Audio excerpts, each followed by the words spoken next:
November ನಂತರ ಸರ್ಕಾರ ಇರೋದಿಲ್ಲ ಅಂತಂದು ಕುದುರೆ ವ್ಯಾಪಾರ ಟೈಪ್ ಜೋರು ನಡೀತಾ ಇದೆ. ಶಾಸಕರ ಖರೀದಿ ನಡೀತಾ ಇದೆ. ಒಂದು ಕಡೆ DK ಅವರು ಖರೀದಿ ಮಾಡ್ತಾರೆ, ಇನ್ನೊಂದು ಕಡೆ ಸಿದ್ದರಾಮಯ್ಯನವರು.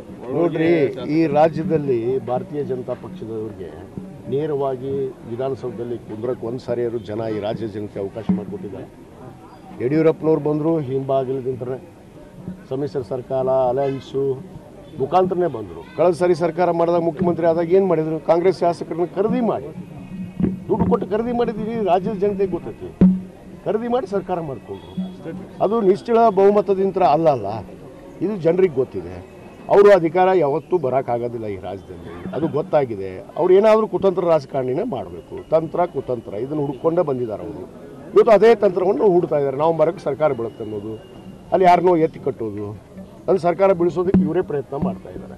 ಇದು ಭಾಳ ಸ್ಪಷ್ಟವಾದಂಥದ್ದು. ಪ್ರಯತ್ನ ಮಾಡ್ತಾ ಇದ್ದಾರೆ.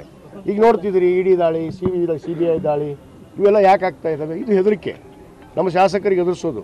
ನೀವು BJPಗೆ ಬರಲಿಲ್ಲ ಅಂದ್ರೆ ನಾವು ನಿಮ್ಮನ್ನು ED ದಾಳಿ ಮಾಡ್ತೀವಿ, CBI ದಾಳಿ ಮಾಡ್ತೀವಿ, ಇದು ಎಲ್ಲ ಶಾಸಕರಿಗೂ ಭಯ ಇದೆ. ನಾನು ಹಿಡ್ಕೊಂಡೇ ಇದೆ. ಆಗ ನನಗೇನು ಬೇಕಾದ್ರೆ ಕಿತ್ಕೊಳ್ಳೋರು, IDR ಮಾಡಲಿ, IBR ಮಾಡಲಿ, ನಾನು ಅದಕ್ಕೆ ಸಜ್ಜದೆ. ಆಗ್ತಾವ, ಮಾಡೇ ಮಾಡ್ತಾರೆ ಅವರು. ಈ ಎಲ್ಲರಿಗೂ ಹೆದರಿಕೆ. 55 ಶಾಸಕರನ್ನ ಪಟ್ಟಿ ಮಾಡ್ಯಾರ ಅವರು, BJPಯವರು ಆಲ್ರೆಡಿ. 55 ಜನ ಶಾಸಕರು ಪಟ್ಟಿ ಮಾಡಿದ್ದಾರೆ. ಅವ್ರಿಗೆ CBI ಹೆದರಿಕೆ ಹಾಕೋದು. ಅವ್ರ ಮನೆಗೂ ಕಳಿಸ್ಯಾರ ಈಗಾಗಲೇ ಏಜೆಂಟ್ಗಳನ್ನ, BJP ಏಜೆಂಟ್ರನ್ನ ಕಳಿಸಿ ಅವ್ರಿಗೆ ಹೆದರಿಕೆ ಹಾಕ್ಯಾರ. ನೀವು ನಮ್ಮ ಪಕ್ಷಕ್ಕೆ ಬರಲಿಲ್ಲ ಅಂತಂದ್ರೆ ನಾವು ನಿಮ್ಮನ್ನು ED ದಾಳಿ ಮಾಡಿಸ್ತೀವಿ, CBI ದಾಳಿ ಮಾಡಿಸ್ತೀವಿ, ನಿಮ್ಮ ಅಕ್ರಮ ಆಸ್ತಿ ಇದಾವೆ, ಅವು ಅದಾವು ಅಂತ ಎದುರಿಸ್ತಾ ಇದ್ದಾರೆ. ಅಲ್ಲ, ಅದಕ್ಕೆ ನಾ ಬಗ್ಗೋದಿಲ್ಲ, ಜಗ್ಗೋದಿಲ್ಲ. ನನ್ನ ಹತ್ರ ಏನು ಇದ್ರಲ್ಲ ಇರ್ಬೋದು, ಅದಕ್ಕೆ ಅದಕ್ಕೆ ಭಯ ಪಟ್ಟಿಲ್ಲ.